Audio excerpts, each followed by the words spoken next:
All right, so now as we have seen a support vector machine, so, and recall that the support vector machine, it fits a decision boundary, a nonlinear decision boundary that looks like this. So we have B plus the sum of over support vectors, so S belongs to the set of support vectors of this alpha S times K X X S.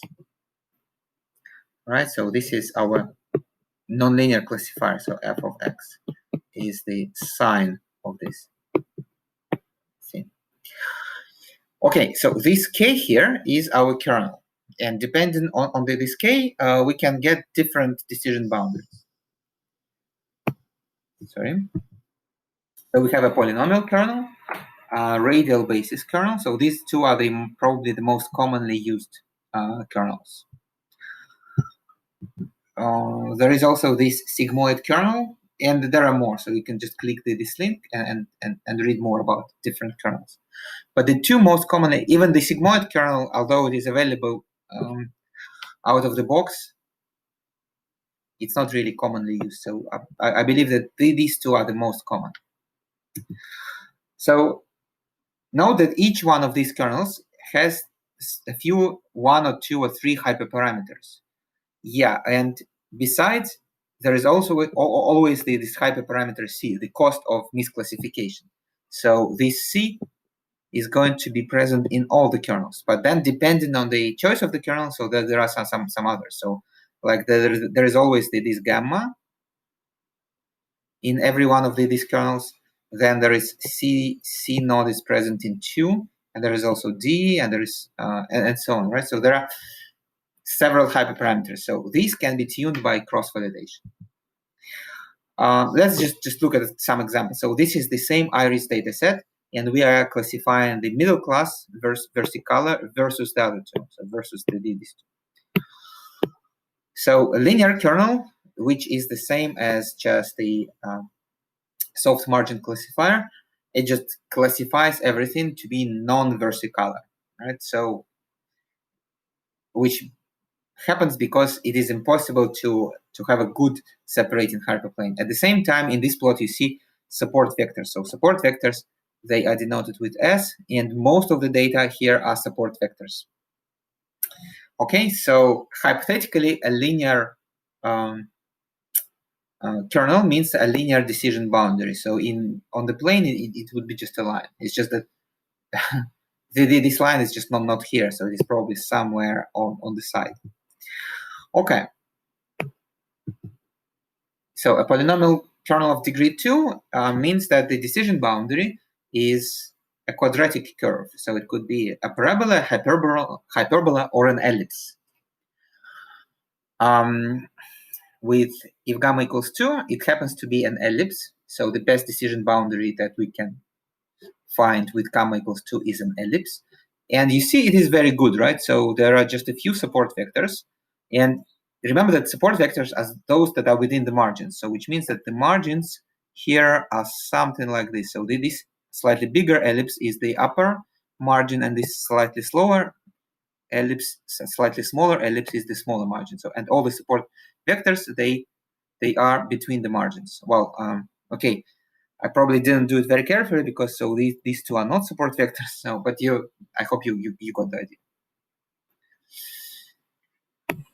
Now, if if you change the value of gamma, then you will get a different decision boundary. In this case, it looks like it is a parabola, I guess. And apparently, this parabola is not as good because now we have more support vectors and probably a higher misclassification rate, I guess. It's a bit hard to tell, but usually if there are more support vectors, then it means that our model had hard time to nicely fit the decision boundary. Okay, so now polynomial kernel of degree 3. Right? So degree 3 means that now it is a cubic curve. Right? So this is a cubic curve.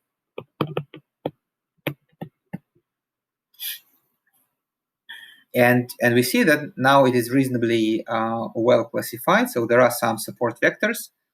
So most of them are here. So some support vectors are on this side. So which means that the margin here is it kind of goes through these support vectors. So the margin just follows our decision boundary. And same thing here. So this is our margin, kind of includes all the support vectors and doesn't include non-support vectors. So the polynomial kernel of degree 3 works reasonably well here. And this is the radial basis or Gaussian kernel. So, and again, the shape here is something like an ellipse, but it's not exactly an ellipse, so it's not symmetric. If you think, you can probably figure out that the radial basis kernel is something like a smoothened KNN. But in any case, so a radial basis kernel is usually kind of a little bit more flexible. And it very often it does a reasonably good job to classify. But you have to try to see which kernel works best. Okay, and a sigmoid kernel, again, it doesn't work very well, so which you can see by the fact that there is a lot of misclassification cases and that there is a lot of support vectors. Okay, so, and yeah, in my experience, sigmoid kernel is not, I've never seen that it really performs better than Gaussian or polynomial. So usually we just try polynomial and Gaussian. But in any case, to choose the best kernel, you need to try and see what works. Okay, and to the choice of hyperparameter values. So I wrote parameter, but it should be hyperparameter. So hyperparameter values, cross validation. In the same way as we do for lasso, for random forest, decision tree, and so on and so forth. So, and finally, I'm going to say a few words about extensions of SVM, right? So know that the first problem is that in this lecture, we only saw how SVM does classification, and it outputs just the label, so the -101. But usually we want to know not just labels, but probabilities, because these probabilities of the classes, they tell us how confident the model is in its predictions. And these class probabilities can be obtained by a so-called Platt scaling. And again, I didn't want to make this lecture too long and too theoretical, so I decided not to mention it. It's not going to be tested, but I recommend that you just Google it and read about it. It's pretty simple, actually. So another thing is multi-class classification. So, and again, I didn't really want to make this lecture too heavy and too theoretical, so I didn't include it into the lecture. But for your information, multi-class classification is possible. There are two well, I mean, it's not out of the box, so you have to do some work around. Basically, you've got to do the same thing as for logistic regression. So you can either fit k choose 2 support vector machines that classify each class against each class, or you can fit k support vector machines that classify each class against all others. Okay,